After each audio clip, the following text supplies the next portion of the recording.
अमेरिकी भाइयों और बहनों, आपने जिस स्नेह के साथ मेरा स्वागत किया है उससे मेरा दिल भर आया है।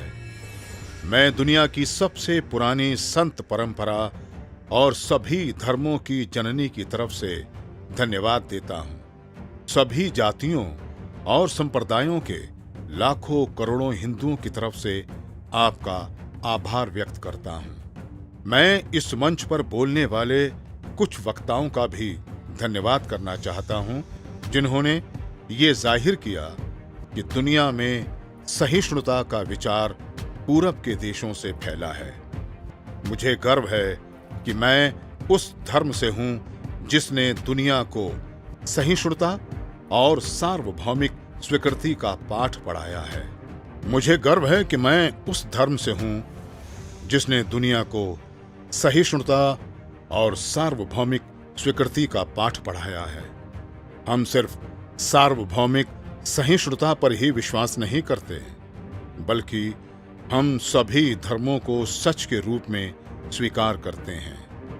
मुझे गर्व है कि मैं उस देश से हूं जिसने सभी धर्मों और सभी देशों के सताए गए लोगों को अपने यहां शरण दी।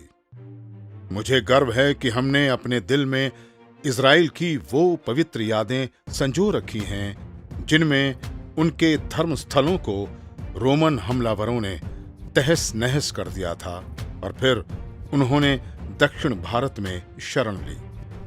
मुझे गर्व है कि मैं एक ऐसे धर्म से हूं जिसने पारसी धर्म के लोगों को शरण दी और लगातार अब भी उनकी मदद कर रहा है।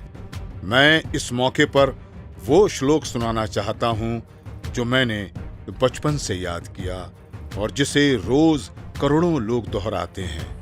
जिस तरह अलग अलग जगहों से निकली नदियां अलग अलग रास्तों से होकर आखिरकार समुद्र में मिल जाती हैं, ठीक उसी तरह मनुष्य अपनी इच्छा से अलग अलग रास्ते चुनता है।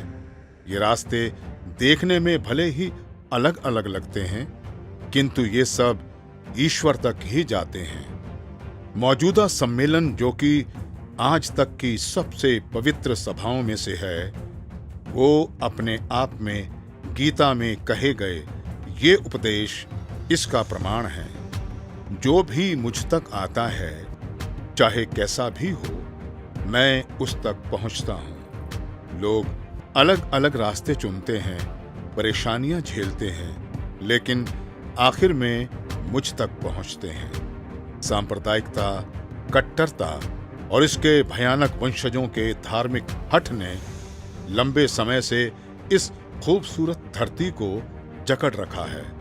उन्होंने इस धरती को हिंसा से भर दिया है और कितनी ही बार ये धरती खून से लाल हो चुकी है।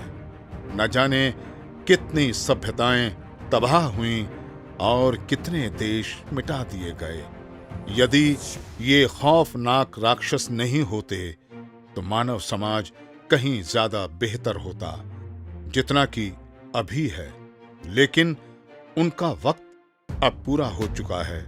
मुझे उम्मीद है कि इस सम्मेलन का बिगुल सभी तरह की कट्टरता, हठ धर्मिता और दुखों का विनाश करने वाला होगा, चाहे वो तलवार से हो या फिर कलम से।